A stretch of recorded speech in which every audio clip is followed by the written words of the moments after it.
Good evening and welcome to All for United WFC. We are live from sunny Manchester, which makes a change. I'm joined tonight by the usual gang of John, Anthony and Gareth. How are we doing, folks? Yeah, not bad, thank you.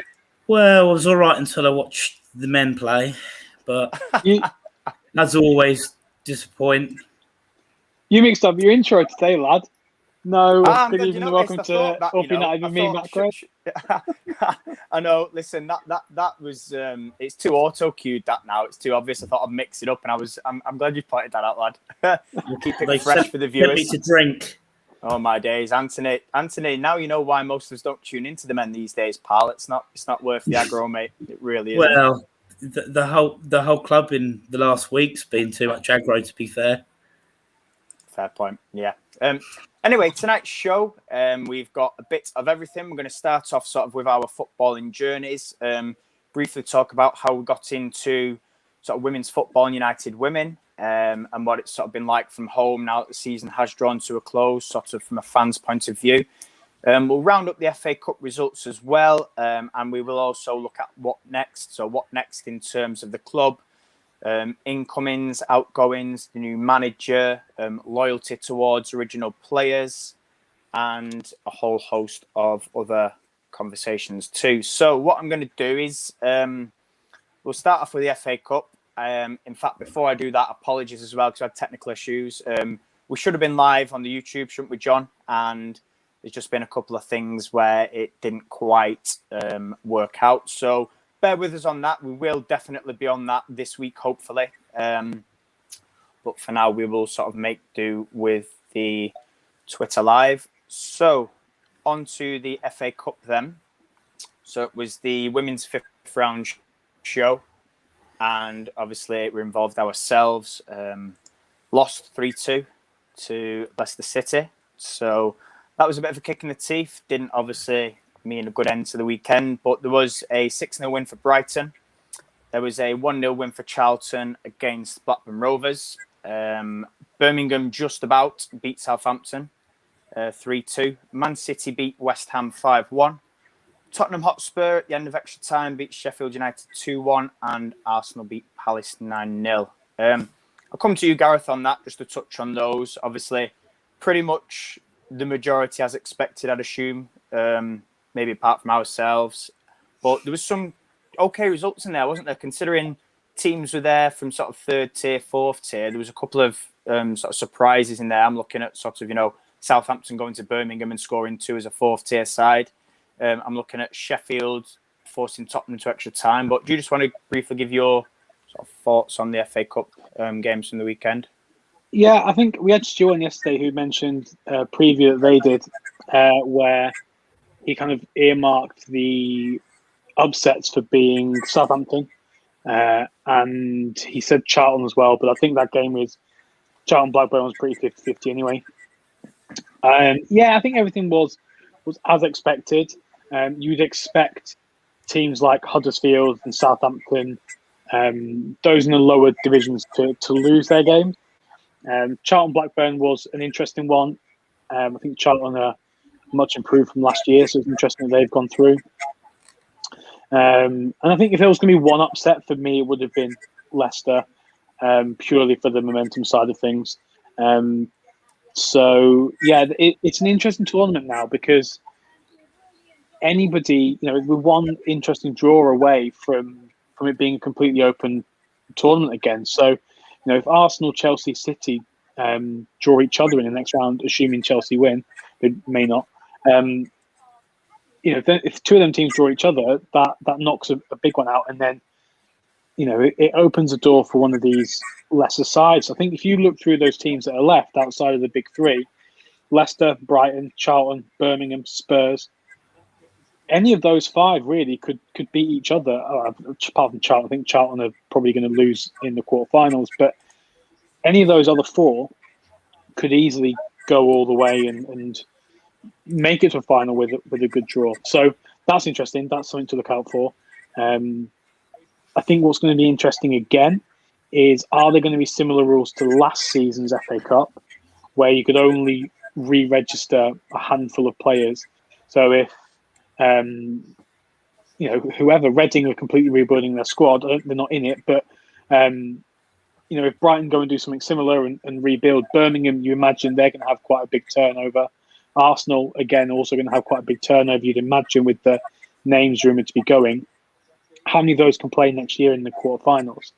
If you can only register 3 or 4, well, then that puts those teams that have got more players leaving at a disadvantage, and that could be quite interesting as well.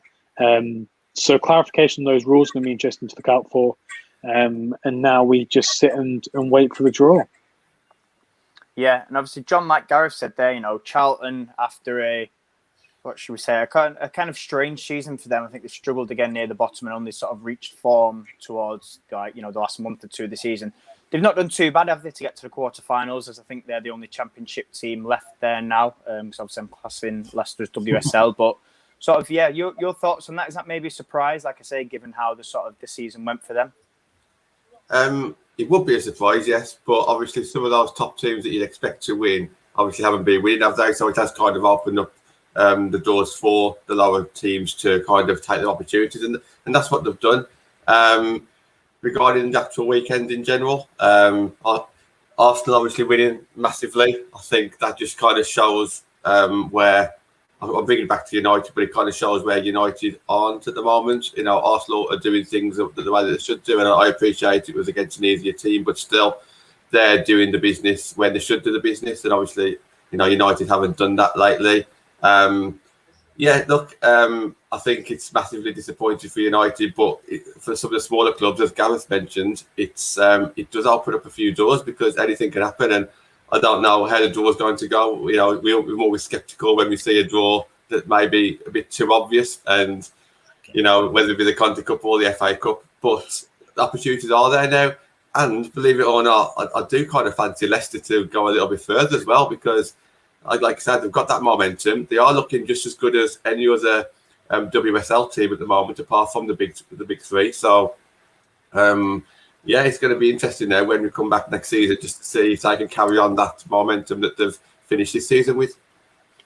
Yeah, it's interesting actually you mentioned that because I'm thinking you're talking about fixing draws and obviously we joke about with that. But I think looking, obviously Chelsea have got to play Everton, but looking at that, it's usually us versus City. So the other thing that they seem to rig a lot, I've noticed if it's not us versus City, it's Chelsea versus City. So I'm going to put that on record now, actually. I don't even know when the draw is. I think me and Gareth had a conversation on this. But I think whilst we're out now, Chelsea versus City, that puts another big team out. It's only really Arsenal left, isn't there? So that could be. It'd be interesting that we might see. I mean, Anthony, I'll sort of come to you on this then. Obviously, with the, smaller teams left in the competition, do you see maybe one of them going on to the final? I mean, we saw it in the Conti Cup, didn't we, this year with Bristol? Yeah, it all depends on the draw, doesn't it, really? If, like Gareth said, you have Chelsea City in the next round, which is possible, you go on about fixing and that, well, the draw isn't live. No one can see it if it's on radio. So you'd like to think with the integrity that isn't the case, and it's just... Well, when we drew City, it was bad luck. But yeah, if Charlton,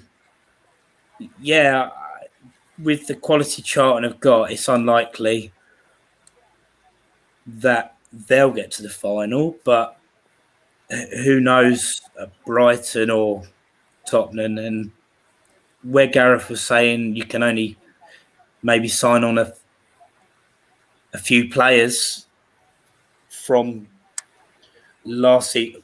If you bring them in, then if they buy well, then who knows if... So it does all depend on pretty much the draw, but I still expect one of the main three to win it somehow. It would be nice if Chelsea played City, one of them got knocked out, then City played Arsenal, one of them got knocked out, and then well, who knows? Leicester beat The other one. Anthony, I will pay you later, lad. Thanks for that line. Yeah, they say the magic of the FA Cup draw. Well, do you know what? Thinking of that, lad, and thinking of the magic, how's about this? You could have had a Leicester women and Leicester men's double for your little bets, pal. Yeah, but it wasn't magic, was it? It was just... it was just... If we're going on about the game in itself, it was just school... What's the right word? Schoolboy errors, schoolgirl errors, whatever. However we say it. It was just...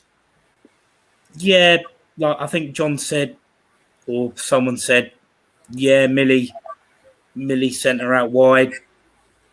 But in that situation, Millie had to be stronger. She should have been control. Maria's one. Well, you just have to be. It's just one of them ones, isn't it? You're too casual. You put a weak pass back. And as you can see, clinicalness, 3 attempts. I can't remember, and she probably did, but I can't remember Mary making a save. No, I can't actually. She put the ball, the only thing she did was put the ball out of the net 3 times.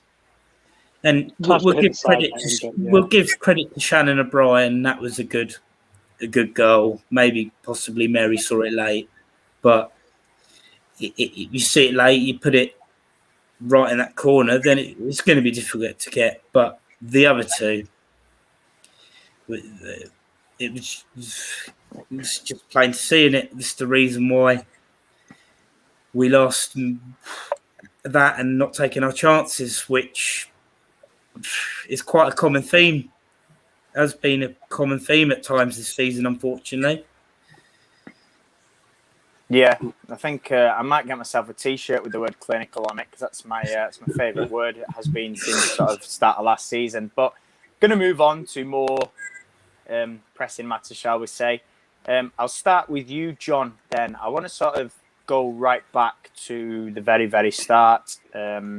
Sort of how, obviously, when we created our team in 2018, sort of your journey. So, did you watch women's football before that? Did you not? Obviously, did you just join when Man United have done? So I'm going to let you talk about that, and then I'll sort of go around everybody, and then we can sort of talk about how we've found this season now that it's finished, because we've not even made one game. And obviously, fans are back today at the men's game. But do you want to start us off then, John, with just a little sort of intro with your footballing journey?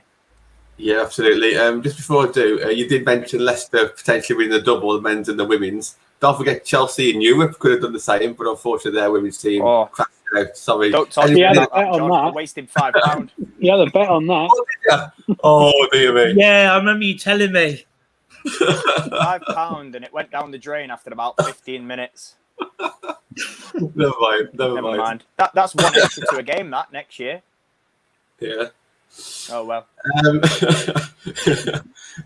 My women's footballing journey started with Man United women's team. So when the news first broke that we was getting a women's team, obviously I was happy about it. I wouldn't say I was excited about it because I didn't follow women's football. I didn't know much about women's football. I knew the odd player by watching a few Lioness games.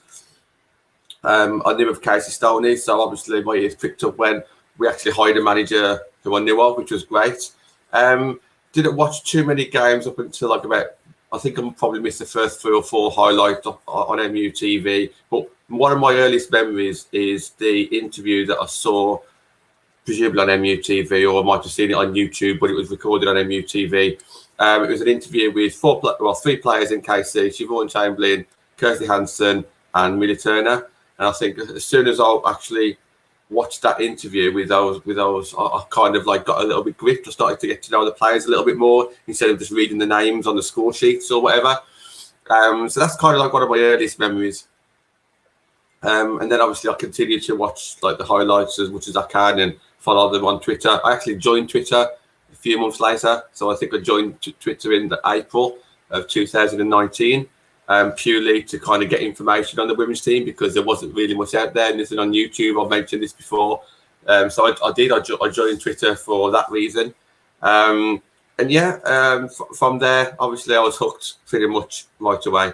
I think chatting to you guys and Natalie, obviously, Natalie's the most vocal on Twitter, so she popped up everywhere. So I think listening to you guys kind of really got me going as well. And then obviously I got my season ticket for the second season and been to every home game, League and Cup since. But yeah, I think for me, it's definitely changed my life in a very, very positive way. I wouldn't say that I ever had an unhappy life, but I think the last 2.5, 3 years, I've been even happier than I was before. So yeah, so for me, I think it's fantastic for Man United to actually, for me to have another team to support, but also what women's footballers brought me as well. Obviously, it's brought me you guys, it's brought me friendship, it's made me interested to go back to the stadium again and to actually watch a football match. And the way women's football is compared to men's football, where you can actually interact with the players and manager. I know it's a common thing and everyone says that, and it's more than just that, but it's definitely that bond between players and fans is obviously there for everybody to see. So yeah, that's kind of my story, my journey in a nutshell. But yeah, that's pretty much it. Yeah, and Gareth, obviously over to you because I know briefly you've watched sort of a few sides, haven't you, prior to United? So do you want to just sort of go into that as well? Yeah, so football for me has always been a bit weird because I grew up a United fan. So it's kind of before women's football. About half an hour outside Norwich, middle of nowhere, nothing to do. So when I was 16, got a season ticket for Norwich just to have something to do. Had that for a couple of years while I was at sixth form. Obviously watched United on TV when I could, but didn't have Sky for a long period of time, so couldn't watch an awful lot. Didn't get to a game until I was 10, and then didn't go again until I was 16, which was the 6-1 Derby defeat at home. So that was well worth the 4-hour train journey up for. So yeah, had the season ticket at Norwich. Came to uni, again, United too expensive, couldn't afford the membership and then to apply for all tickets on top of that. So I started watching Oldham. And in my last year of uni, got a season ticket there. I've had that for 5 years now. But with women's football, it started when I moved up to uni, moved to Liverpool, and started just going to watch the odd Everton game when they were at Widnes. Quick train journey out from Liverpool, walked down to Widnes Vikings, watched the game. I wouldn't hang around an awful lot. So yeah, I wasn't like you were, where you kind of get in with the players and stuff like that. I kind of watched the game and leave, and did that for a bit. So like I saw Paris when she was there, Duggan when she was there, and yeah, kind of started getting into it that way. And then the World Cup in Canada was probably the first sort of big tournament I watched and got stuck into. So when United formed their women's team, I'd already kind of seen a bit. I'd watched a bit of Liverpool, but not a lot because they were Liverpool. So given a choice, I'd go to Everton. Yeah, United formed the women's team, and I was excited because A, it was United. B, it was this thing that I'd started to enjoy anyway. And C, it was affordable. It's 40 quid for a season ticket, 39 quid for a season ticket. I was like, I can go and watch all of these games for the price of one. And the fact that it was so close to work as well. I was like, if it's an evening kickoff, I'll just stay late and do some marking. And yeah, so that kind of started, and that kind of kicked everything into overdrive. And the real enjoyment for me has come from watching other teams as well as United. Obviously, it's great, and United has always been, if there's a game on, I'm watching that. But with more and more coming on TV, it's been great to kind of watch other teams. I think the BT coverage has been really good. I know you're not a massive fan of it. But when my dad had BT and I could use his login, don't pay for it myself, I kind of watch any games that were on there. So, yeah, that's kind of why I enjoy watching other teams as well as United, just because that's what I've always done with football. And, I've had 7 years worth of season tickets at clubs that aren't Manchester United. But I go and watch it because it's A, affordable, B, relatively local, and they're a team that I've got an affiliation with. So growing up in outside Norwich, and my dad's from Oldham, so that's why I went to watch them. I'm not continuing the season ticket next year because of women's games on a Saturday, so I didn't want to have to pick and choose. I'd rather go and watch the women. And I know we'll talk about supporting at home, afterwards. But yeah, that's me, and that's where I am now. And yourself, Anthony, were you sort of similar to Gareth, where you was aware of other sort of teams and players and you watched it? Or were you more sort of similar to John, where obviously you were a United fan and then kind of you saw the women's team and thought, do you know what, it's another United team to support? It was a mixture, really. Since a young lad, I supported United. Was obviously with my mum having 4 kids, and that I was never really lucky to be able to go to Old Trafford. But unfortunately, my first game at Old Trafford was the Bayern Munich second leg. It was going so well. We were 2-0 up, and then it all unruffled a bit. Raphael got sent off, and Robin scored that good goal from outside the box. So other than that, it was a great experience. And then 2010, 2011, I went to quite a few games where I saw Berbatov score his hat-trick and all that. And it was good. And then I still went to Old Trafford a couple of times a season and watched various games. But obviously being down in Sussex, I'm only 20 minutes away from the Amex, so I was offered a ticket from my boss for the Brighton game. I think it was against Huddersfield when their championship promotion season. So I went there, and I saw a couple of games after that, and I went and watched Brighton Women, which I learnt about through advertisement from the programme. So it was the 2017-2018 season when they were still in the Women's Championship, and watched their last 3 games against Doncaster Bells, Watford and Villa. And at the time, I remember they played at Crawley, because they didn't always used to play at Crawley Brighton. They used to play at Lancing, which was the Sussex FA's ground. And I went with my flatmate Stacey, obviously, and a friend that Stacey knew. And I remember she always pointed out, obviously I didn't know about Kirsty Hansen at the time, but she always went, "Oh, she's got the same surname as me." So that always sticks out. And Brighton actually won that game 1-0. And then obviously I went to the other couple of games, and Villa, they beat Villa. But that was when I first saw Ebony Salmon play. And I remember after the game, when I left the stadium, I went to one of the Villa coaches. Your striker, she's definitely your best player. Not to know that she would join United, even though she didn't get a chance really at United. She was pretty much loaned out quite quick. And then, obviously, I looked at the table and it was quite weird. Obviously, only one team goes up, but Doncaster obviously must have... Did they fold, or did they say they were breaking away? Because they actually... Brighton went up that season, but Doncaster actually won the league by like 10 points. And you look just below it, and London City were a point behind Brighton, and Durham, they're always thereabouts. They were 2 points behind.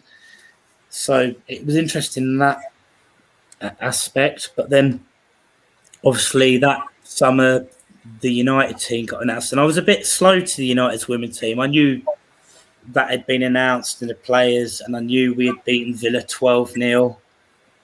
But my first memory of watching United was at Lewis. It was a windy, which it always is always can be at Lewis. And it was a 2-0 win in tough conditions. The pitch wasn't great. It was, like I was told, if it was any other team, it probably would have got called off. But it was United, and they made the effort. And I have a funny memory, Stacey. We with Stacey, I was obviously, obviously, I'm not sure if you know Stacey, John, but Gareth and Craney do.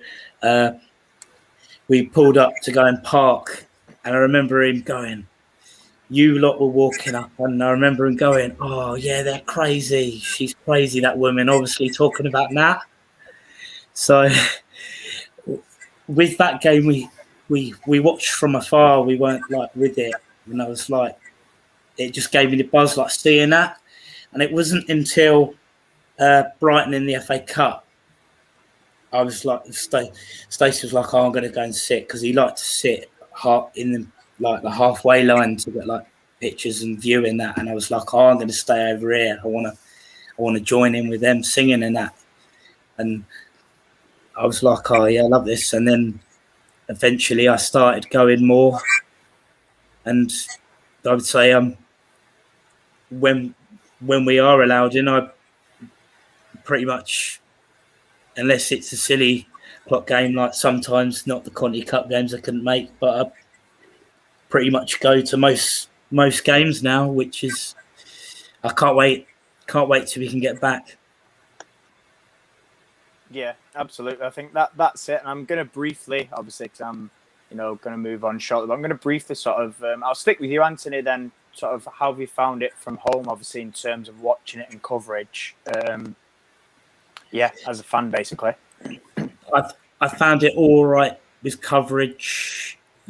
We've been fortunate to have the FA player. I know we have our criticisms about it when you have soap stars playing, don't you? Like Ruby Allen and that. Sorry, I always have to bring that up. Are you not doing your goalkeeper joke as well? No, we won't mention that. But I've quite lucky. I have BT Sport and Sky. Well, it's not on Sky yet, is it? But if it was, but BT Sport and MUTV, I have all that. So I've been able to watch that and watch alongs. But as Nat said, and lots of people have said, football without fans is nothing. It's not the same. I wake up at 5:30 and that drive, stop at the service stations, get breakfast and that, and then meet up with everyone. And then you it's just like a release, isn't it, from your working week? You're like, yeah, you work hard all week, and then it's like, oh, I can't wait. And you get there and you go, oh, you're right, how are you? Yeah, good, thanks. And then they open the turnstiles and you get in, and then all the chanting and that, like, bring on United and all that. And it's brilliant. And you win together, you lose together. If you win, you're all happy together. If you lose, you're all disappointed and that. But your experience as a whole fan base, you're like, you're not alone. And it's not just that, it's we have banter and even the social side of it, like after Lewis when we won the championship. Oh, it was brilliant. Save that for another day, Anthony. We've only got a bit of time left. Yeah, but like I'm sure the others would agree with me, it's not the same being at home. Yeah. No, and even the players, they mention it all the time, missing their 12th player. So when we get back there, I can't wait. Yeah, absolutely. It just makes me laugh because I'm just thinking as well. You missed out the Morrison's breakfasts. You can't forget them, legendary them. But I think you spot on. I'll quickly sort of come to the other two. The Morrison's breakfast. I'm confused. That's typically you. We used to meet in Morrison's beforehand and get a breakfast. I'm sure you've been there, pal. I'm convinced you have. Yeah, we have sometimes, yeah. Well, that's what I mean. Morrison's game queue up. I was just adding to your little Oh, story, okay. but no, it's all good. Okay. But I think, got you. I'm with you on that. I think it's like we used to go down early and obviously, breakfast aside and all that, like I say, queue up, and it was good to see people at the end of the week. And I think we've kind of lost that because now I just sort of go downstairs in the lounge 5 minutes before kickoff, whack on the computer and sit there. And it's like, it's just, it's not as good. But I'll come to you, John, and quickly get your thoughts and then on to Gareth before moving on. Do you just want to talk, maybe if there's something, I don't know, the same as Anthony or anything else you want to add to it? Don't kill me too much on BT. No, I thoroughly agree with, I'm sure everyone would think the same. Being in a stadium is like 10 times better than any experience at home, by yourself watching the FA player. And I think just being back at the stadium, the last, we went there for the Tottenham game, didn't we? We didn't watch the match in the stadium, but we was right outside the stadium. We was together, at the pub first. That was a close experience. And then obviously the one that we went to last weekend, it was nice for us all to be together. Again, we wasn't inside the stadium, but just having that little moment together again, right by the stadium and seeing the players, it did kind of just bring that excitement back because I'm almost getting complacent and getting used to watching the games back on TV again, and it's just not the same. It's just no atmosphere whatsoever. I mean, I don't want to go down the old FA player route again with the commentators, but there's only so much you can put up with really without losing that excitement. So I've definitely got used to watching it on TV again, but it's like 2% or 2 out of 10, let's put it that way. And like at the stadium, it just adds so much more, doesn't it? Yeah, absolutely. And yourself, Gareth? Yeah, I think when the season finished last year, I didn't necessarily realise how much I'd missed it. It was, watching it on the FA Play was fine. It was good to kind of watch the games and stuff. We went such a long period without any football from that dreadful Wales game right the way through to September with no football. So I was just pleased to have football back in general. I remember when everything started again, I was watching the K-League from South Korea on YouTube, like whenever that was on. So I was just glad to have football back. And I didn't realise how much I missed being at the stadium and the whole event around going to a stadium until your birthday, when we ended up kind of watching a game together. And then the whole lockdown stuff happened and again, kind of just cracked on with it. I enjoyed being able to have like a couple of screens open. So have United on the laptop and I'd have like maybe City on the phone and West Ham on the iPad or something like that, and kind of watch a lot of games. But again, like John said, just being in that stadium and didn't realise how much I missed it until we were at the King Power, when even though the stadium was empty, it just felt different, and the whole like event of the day again because we went down together and it's that whole kind of, like you say, that more than just going to the game itself. So watching the actual matches, I don't mind doing that on a screen, but it's that meeting up with friends and that kind of the event of the day that's really, really good.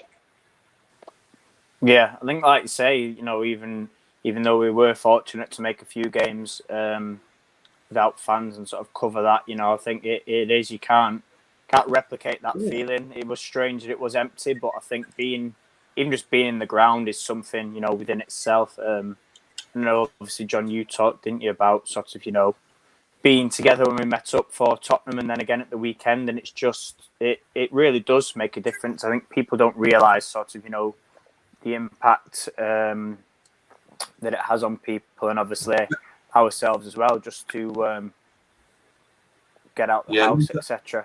We're going to move on. Go on, John, sorry. No, I was going to say, just people used to mention like mental health, didn't they, at the very start? Like, I think, I'm not saying it got easier as it got on, but we learned to learn how to deal with a lot of things, and just like not being around anyone. So all of a sudden, as soon as you do get to go to the stadium and meet up with your mates, it's not just about watching the football, is it? It's about the whole social aspect as well, which is going from like about 16 months without interacting with anyone outside of your bubble, so to speak, apart from maybe your work, to suddenly meeting your mates again who've travelled all over the country, to go to a stadium where you've got so much energy and passion all of it together again. It's like almost one extreme to the other. But yeah, sorry, I'll let you carry on there, Matt. No, that's fine. Yeah, I was just sort of summarising really. But like you say, just covered it well there, getting out and seeing people again. Because I know obviously when, you came up, didn't you, Sunday, Anthony, and obviously we'd not seen each other since.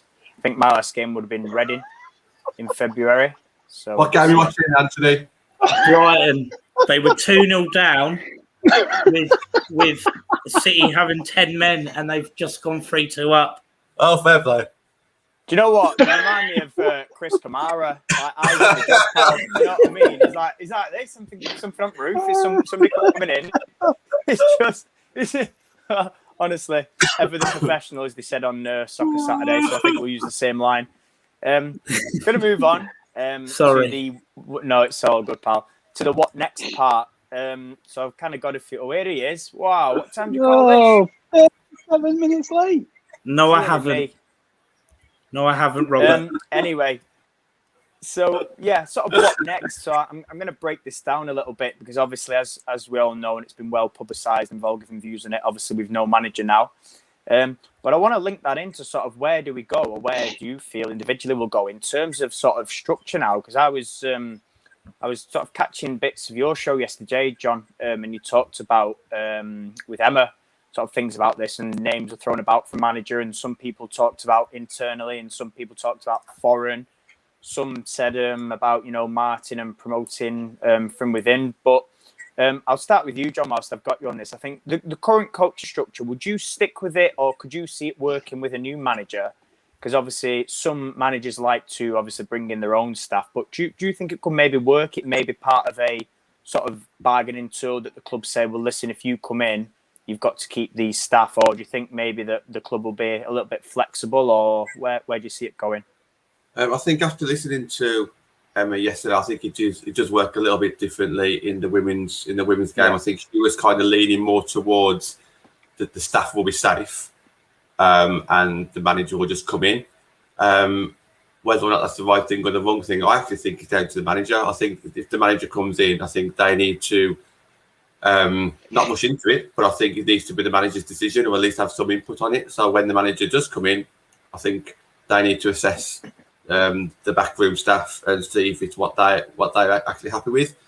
Hopefully it would be, because then obviously there's less disruption. But obviously, you need a tool to do your job, and if that manager who comes in has got a different vision to the staff who are there, then obviously they need to bring their own team in. And I'm sure over the years, they will have a pool of people that they would prefer to contact as opposed to brand new employees. Me personally, I'm not 100% sure who I'll be leaning towards, whether it be a European manager, whether it be an English manager, is it experience or non-experience, man manager, European experience. I'm not 100% sure, but I think what we do need is to look for the future. So I think it needs to be someone who's more leaning towards making a bit more of a dynasty as opposed to like a one-year wonder. I think we need to be leaning towards someone who cares about the club more than their own reputation. It needs to be someone who obviously can get the best out of the team, but also who can attract players. So I think there's a lot of differences there where it's not that easy. I don't think you can just suddenly pick one person, because it's very hard to have that European success, or the ability to have that European success, but would they potentially drop down? And I say drop down because we're not in Champions League just yet. I think there's just too many variances at the moment, so I just don't think it's an easy decision for the directors to make.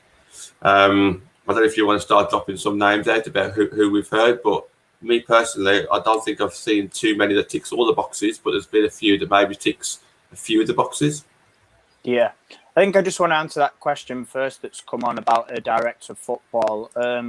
John Murtagh is actually, he heads, so obviously he went into to sort of be more involved in the men's side, but he does, and I'll sort of get onto him in a bit, he does do the women's side as director of football as well. So in terms of that and taking some workload off the manager, he should have already been doing that in the first place. But like I say, that's sort of something we'll dive further into. But it's interesting, like you say, John, you sort of talking about names, because we put out a little poll yesterday, didn't we, and sort of said, from abroad, within the club, or WSL experience. And to be fair, I mean, I say it's close. From abroad was 58% and 30% WSL experience, which just shows, doesn't it, people are kind of on the fence. But I want to sort of get your thoughts, Gareth. I don't know if you want to throw in names as well. But mainly as well, like I say, just covering sort of what I asked John about, where do we go in terms of staff? Do they stay on? Do some stay, some go? But what are your thoughts on that? I think, like John said, I think the staff will probably stay. I think there needs to be an element of flexibility, though. The new manager, whoever it is, should be able to come in and make the changes they want, whether that's with coaching personnel or with playing personnel. There should be a budget there for them to do what they want.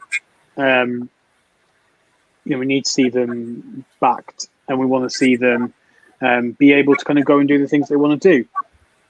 I think it's a small coaching team at the moment, so it would be good if we can maybe see that expanded a little bit and just take some of the, not the pressure off, but be able to distribute responsibilities and have the coaches coach what they're good at. I don't really have an awful lot to add other than, whoever comes in needs to be supported and backed both from fans and from within the club. Whether that's somebody that comes from abroad who has experienced the Champions League, or whether that's somebody who comes from elsewhere that has WSL experience, I don't think it really matters. Experience is experience at the end of the day. There's plenty of names being thrown around, but it's all speculation at the moment. And until we've got something concrete, I don't think there's an awful lot more that we can really say. Just jump in there on that comment that Warriors did mention. So on the show yesterday, Emma Sanders did mention, and she mentioned it in her article as well, that Casey, there's some reports that there are conflicting reports, but Emma Sanders basically said that when Ed Woodward basically resigned, or we knew that he was resigning, Casey was disappointed with that because she felt that Ed Woodward actually gave the team support, and I think that was kind of surprising because I think when it comes to Ed Woodward, a lot of people just are a bit like sheep and they just go with the flow, thinking because Ed Woodward is responsible for one thing, all of a sudden he hates absolutely everything, or he's no good at absolutely everything. And I don't think Emma would have put that out if she didn't have a bit of proof behind that one. So just regarding that director of football, maybe with this club structure change, with obviously Nikki Butt leaving as well, and maybe Case just doesn't like the new setup as well. Yeah, it's interesting actually, because like you say, I saw those comments similar to you on Ed and what she said, and like you say, maybe she just, I don't know, got tired of the whole lot. But it is quite strange, because the comments that came back from the club were, we're completely committed to the team and there's going to be money, etc. Which is bizarre. I may as well jump to that whilst we're on it. Obviously, what I would say is, John Murter, who is director of football, and Steve DeVille, who is director of finance, they're both in charge of recruiting this next manager. And like I say, their sort of statement that came out here says the club is completely committed to its women's team. We want to build on Casey's achievements and move forwards, and money will be available. Now, something's not right there for me, because they're, in my view, saying that to appease fans because they want to probably soften the blow of losing a manager, which it doesn't. 100% trust what Casey said about no facilities and no money, and budgets being cut. So for them to throw that out there, to me, is very strange, and I think they're kind of doing it to cover their own back, because when somebody does come in, like we've talked about in previous shows, they're not going to want it to be a revolving door or a constant battle trying to get, these basic things into play, so to speak. But it does lead us into an interesting sort of, conversation come summer. Anthony, I'm going to come to you then. Obviously, we've sort of, Gareth and John have both talked about the coaching structure then. Do you see then, obviously, if that changes all of that stage, do you think potentially that could work? So let's say they stay, could that work with a new manager, or would you personally like sort of your own manager with staff? Because again, there's not been too many names mentioned, as I've seen the ex-Leon manager mentioned, but apart from that, there's not been anything concrete. But where do you stand on this, or have you maybe got a name that you think could work? I personally want what's best for the team. Yeah. People throw out Carla Ward. She's very much like Casey, a bit inexperienced.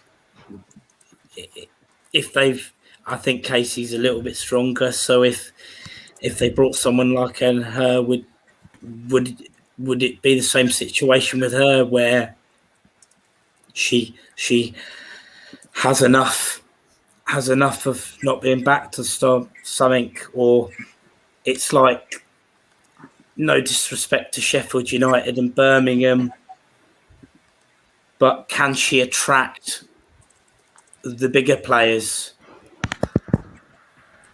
We're Man United. We want to be attracting the biggest players in the world. I appreciate we're not currently at the level where we can go and pay whatever it is for like Pernilla Harder or Sam Kerr as a couple of examples.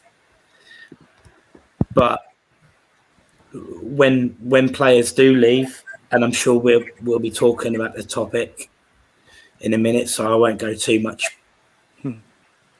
But you want players that are going to prove the squad, not players that are going to keep you at the same level or decrease your level.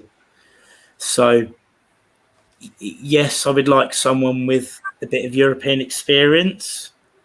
Like you said, there is reports of the Lyon guy, but yes, he was at Lyon in one of the most successful parts of it.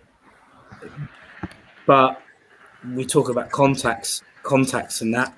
He might have some really good relationships with some world-class players, and he might be able to sell it to them. Like, obviously, Casey must have sold a story with Tobin and Kristen, and we were lucky to have them for a season.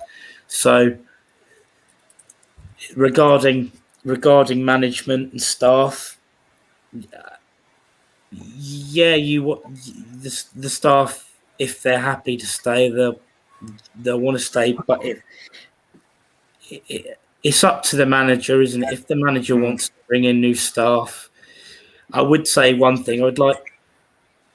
I would like some staff that are still there, because they sort of know the routine, like the background and the DNA of the club and how it. So you don't want to totally get away from that where they don't know anything really, and so I think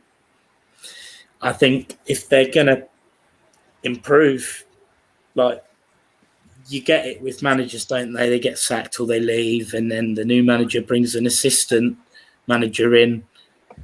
If that's one of their favourites, then fair enough. But if they don't have to change, then if they're good enough to what they're doing, then why the need for change? Yeah, absolutely. I think, like you say, it will sort of depend, like you say, the familiarity of the club and, like, routines and things. Whether they do make wholesale changes. I think one worry for me is that if we do go for this ex-Lyon guy, he's had one hell of a budget at Lyon to make them successful. So I think for me, it's like, will we provide that sort of money to back him?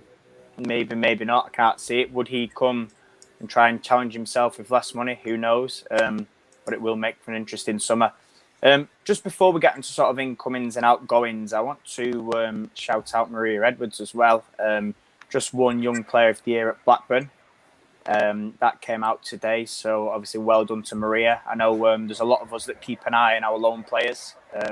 obviously us four and Natalie, and it's always good to see players that are coming through, whether they're getting minutes here or out on loan, so, brilliant to Maria. We've caught some games on the FA player as well from Blackburn.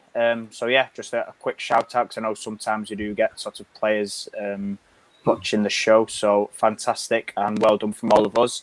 Signings then, because I know, everybody loves a bit of transfer talk. It's been pretty hectic since the season ended.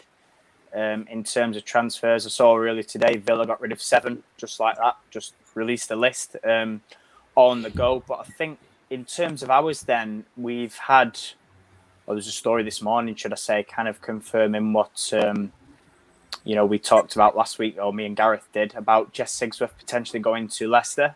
We've also heard rumours about LJ to Chelsea as well. Then there's been things as well today saying it's probably unlikely that Press and Heath are going to be coming back as well.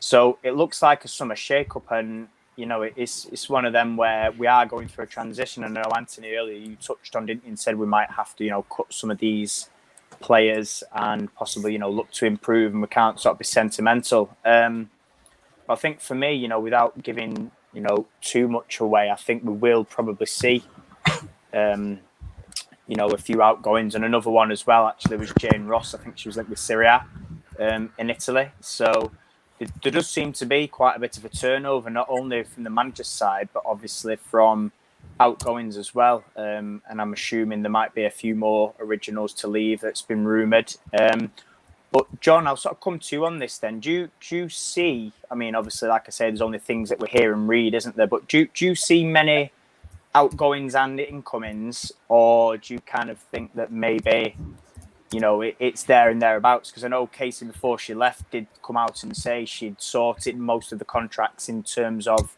outgoings and incomings, and sort of made those decisions despite leaving.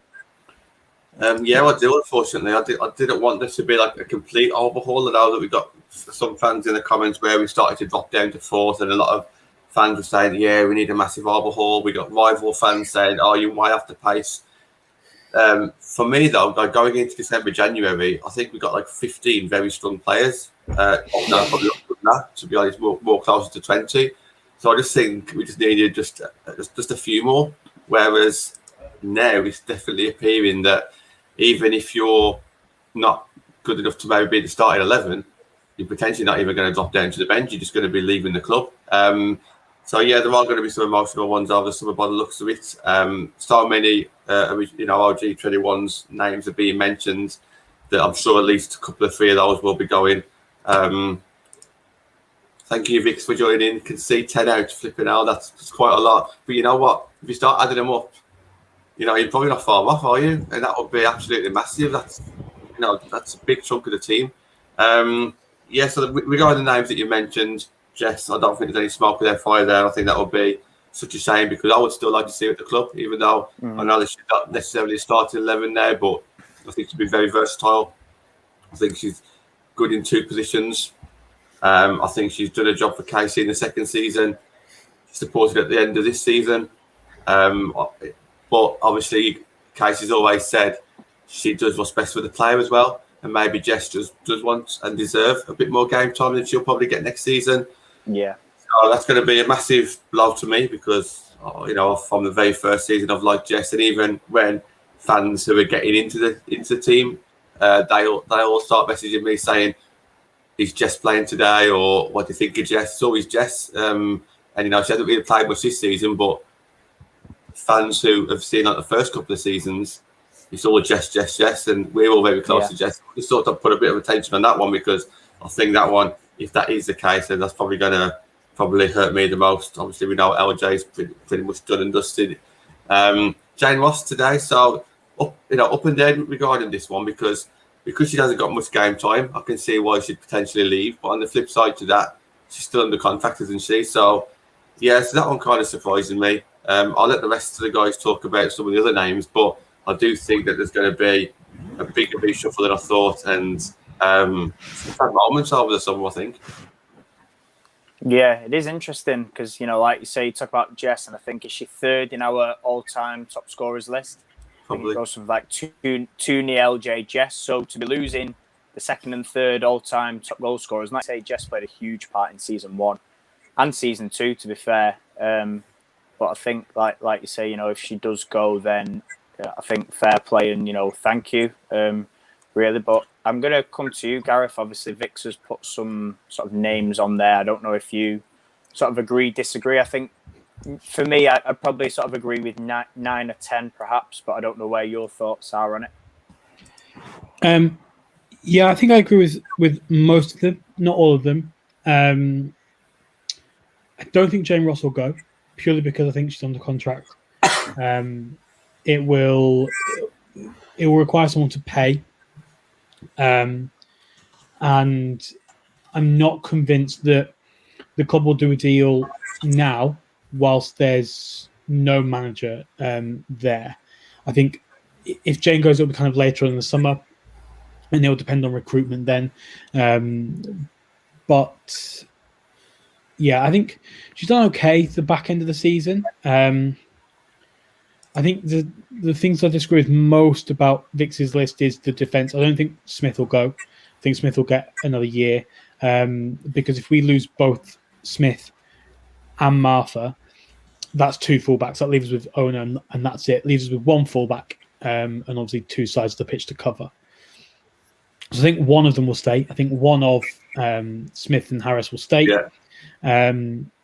I think Amy T will probably go. Although it's a massive shame, I think she'll go probably to the US to be with Angarad.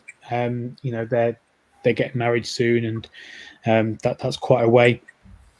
Heath and Press, I think, will go, but they were only on loan, so that's not really an outgoing necessarily in my head, because when they were signed with the intention they were going to leave. I think the others pretty much spot on. I think Fran will go. I wouldn't be surprised if both goalkeepers went. LJ, I think, will go. Amy T, Harris, Siggy, and Zellum. I'd add Abby to that list as well, probably. Oh yeah, Abby, yeah, of course. Yeah. That's the obvious one, but it's not even on the list. Yeah. The only thing with that is, though, our defence is already relatively shaky. You don't watch one of our games think that was a perfect defensive performance. You always think we got let off at least once or twice in that. So I wouldn't feel confident going into the summer with a defensive line, with 4 defenders essentially.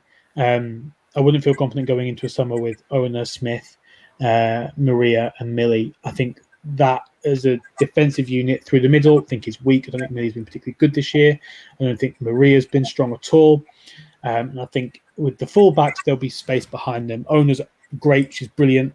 But she does get forward an awful lot. And if we're up against a really quick counter-attacking side, they'll find space. So I wouldn't feel confident going to summer with that 4. I would definitely want to see 3 defenders added to that. I agree. I think if that list that sort of, we've talked about and people in the comments putting out is correct, I think, again, for me, yeah, I'd have to say probably 2 centre-backs, at least 1 full-back. That's if Smithy does stay and Martha goes, and I think that's as a minimum going to be certainly interesting. Anthony, then, your sort of thoughts on that? I mean, Gareth's talked about the defence. Is there anything you want to cover, ins and outs, maybe? It's sort of a bit of a mixture, really. I think, like Vic put, I think if one, if not 2 of the keepers will go, it's hard when you don't have a manager, because with Casey, she quite clearly didn't trust Fran or Emily, in my opinion. LJ is pretty much, we know she's going to Chelsea. There's more chance of me winning Euro Millions than her staying, I reckon. Then, obviously, with Ross, will someone want to pay money for her? If they do, then I think she'll be off.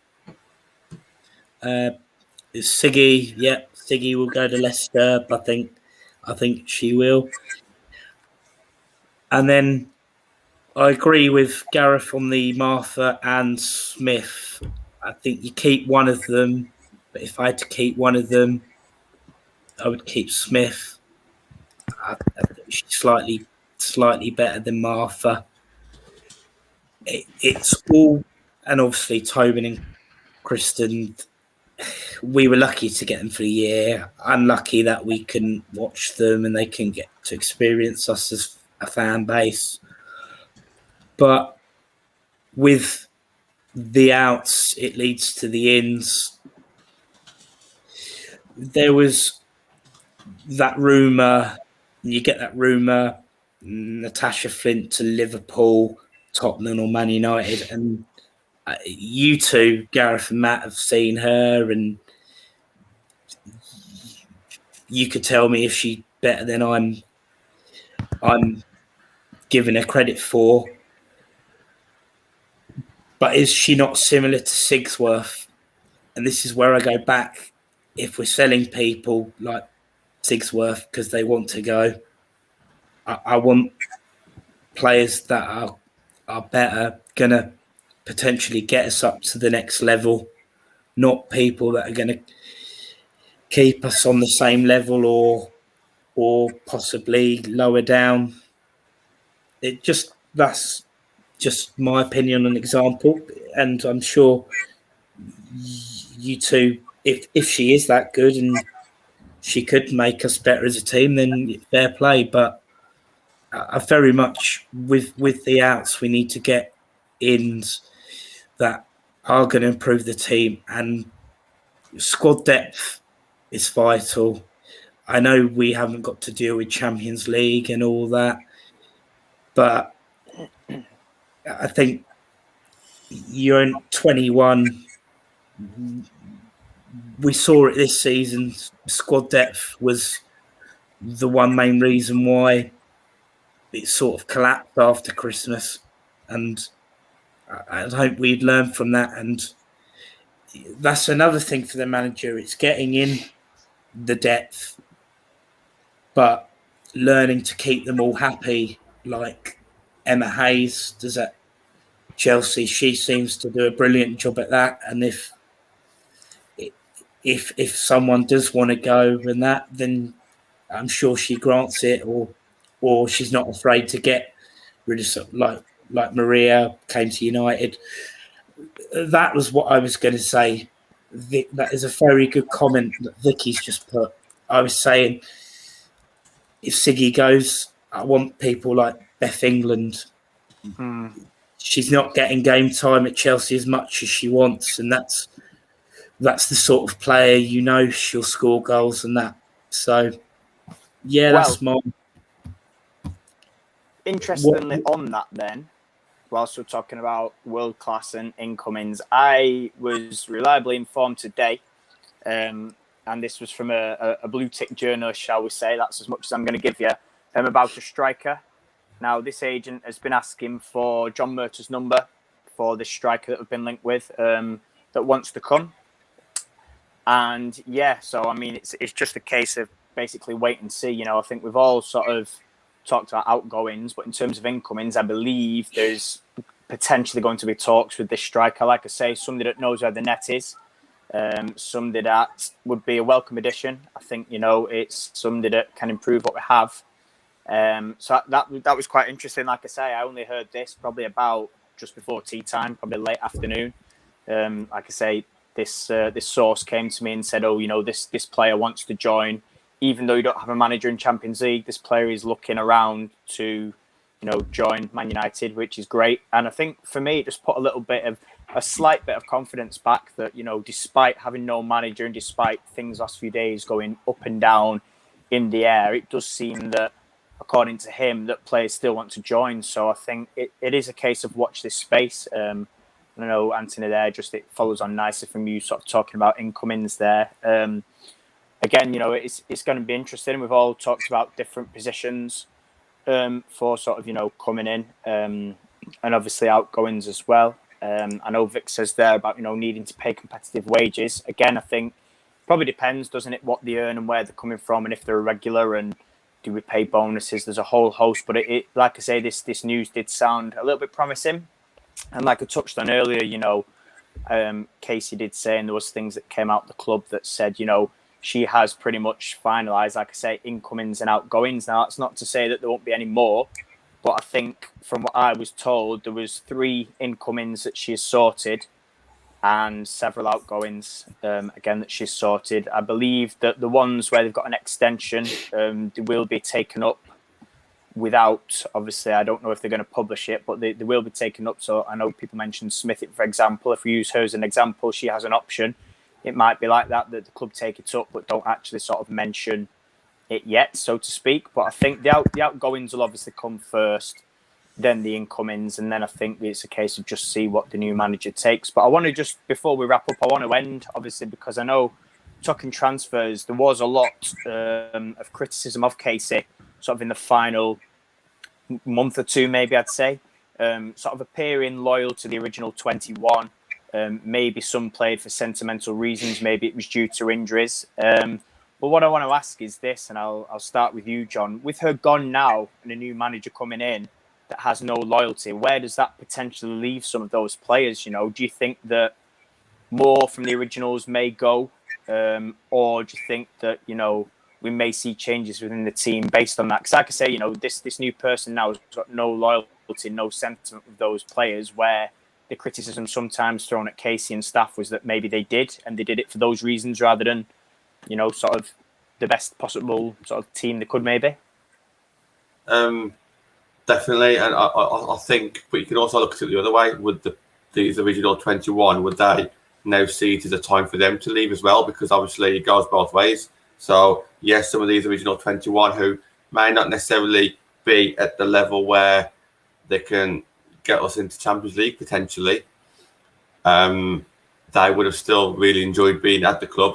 Maybe now they feel that, okay, new managers come in, is it time to go elsewhere to get a bit of game time? Because let's be honest, some of the players that may have been on that list that Vic's put up probably wouldn't have got much game time next season anyway. So maybe they would be looking at going. But yeah, they're definitely going to be looking over the shoulder if they don't already know anyway.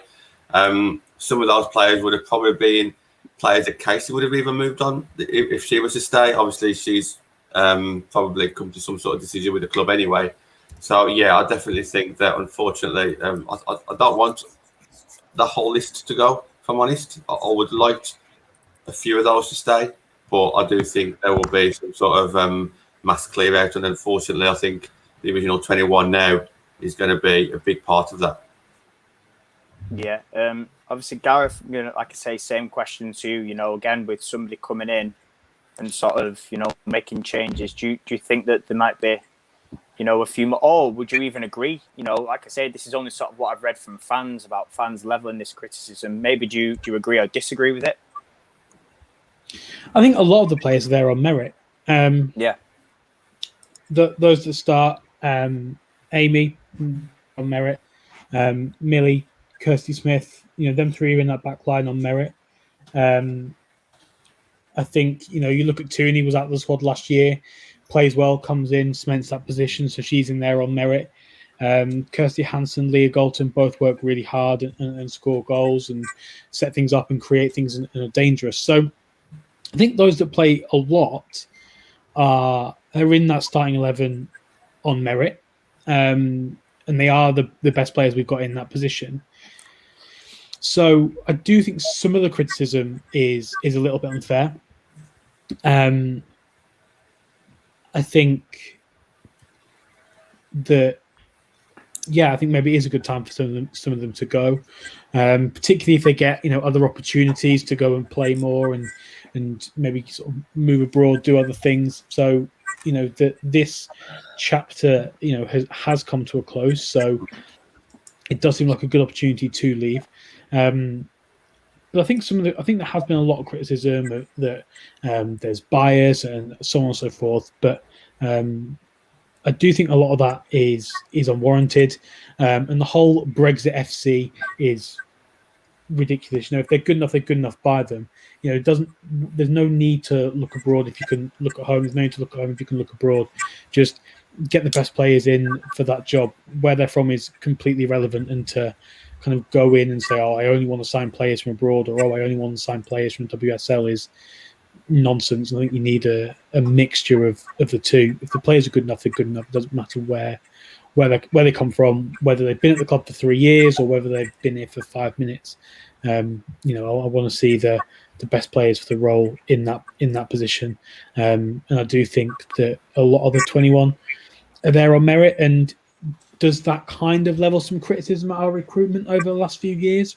Yeah, I think it's 50-50 success and failures.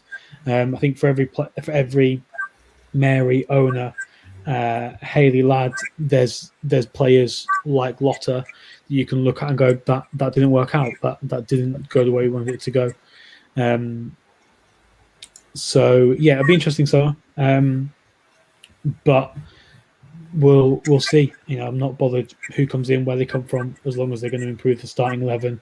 If they're English, great. If they're not, who cares? Yeah, absolutely. And I'll finish and wrap it with you, Anthony.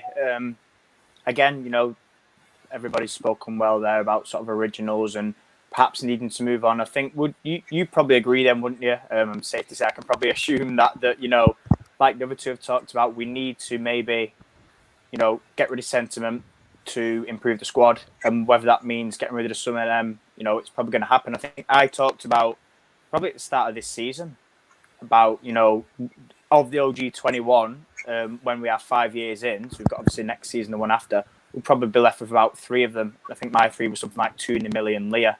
But do you just want to add your thoughts on that? And like I say, just improving and also talking about transfers and recruitment just to end the show? Yeah, no.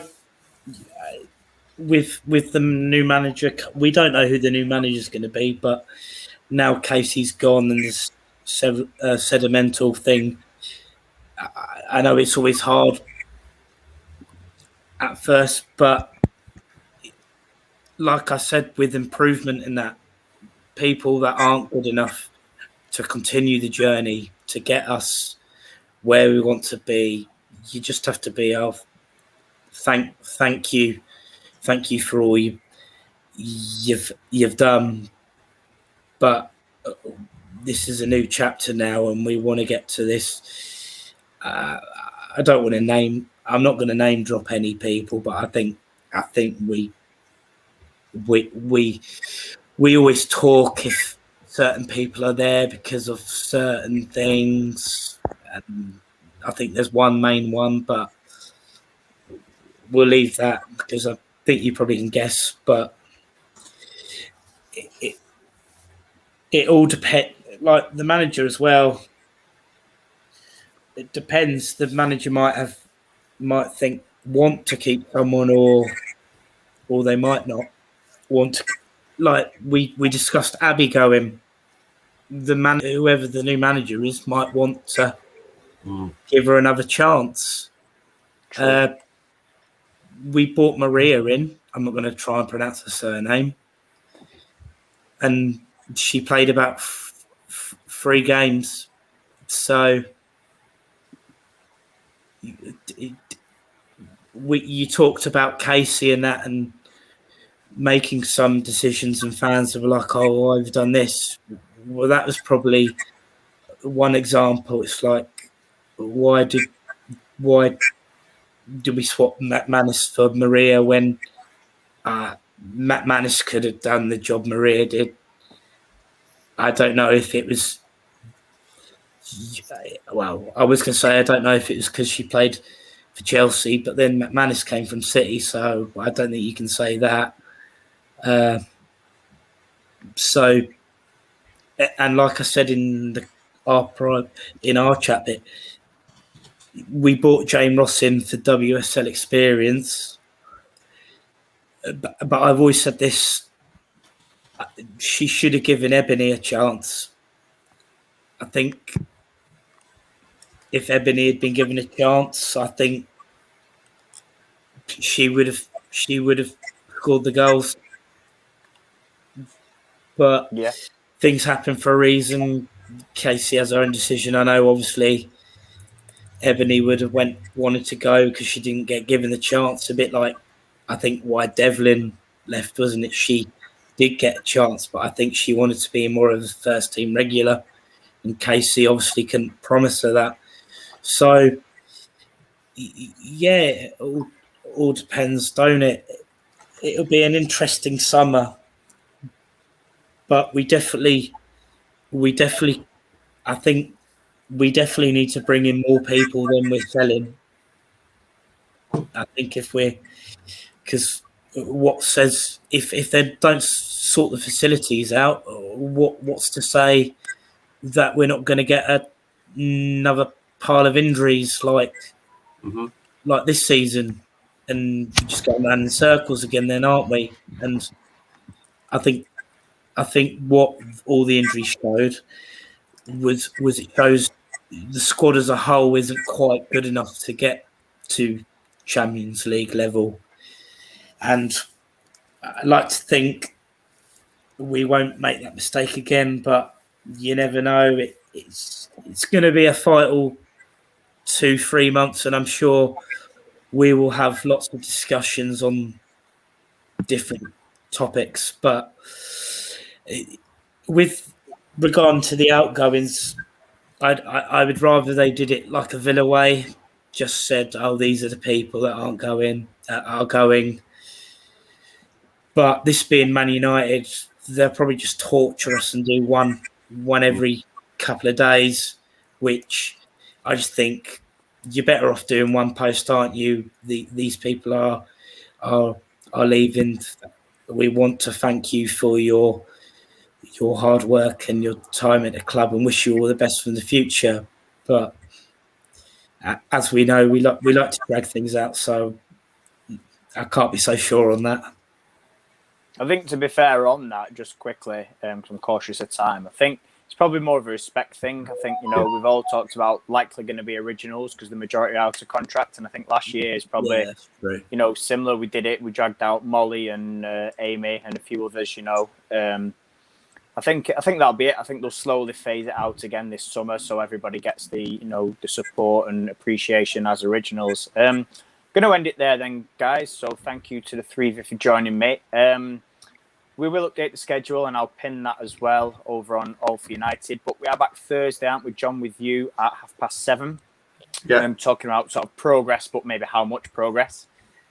Friday as well, we're going to launch a new show at 7:30 as well. So there'll be more on that throughout the week. And then Saturday's myself and Ben. So keep an eye on schedules and All for United Twitter. And if you've not subscribed to the YouTube, make sure you're on that as well at All for United WFC. And fingers crossed, once we sort out those little tweaks that we couldn't solve tonight, that we can be on the YouTube hopefully by Friday, but we'll see. Thanks once again for everybody for tuning in, and we'll catch you Thursday at 7:30. Cheers, guys. Cheers. Take care. Thank you.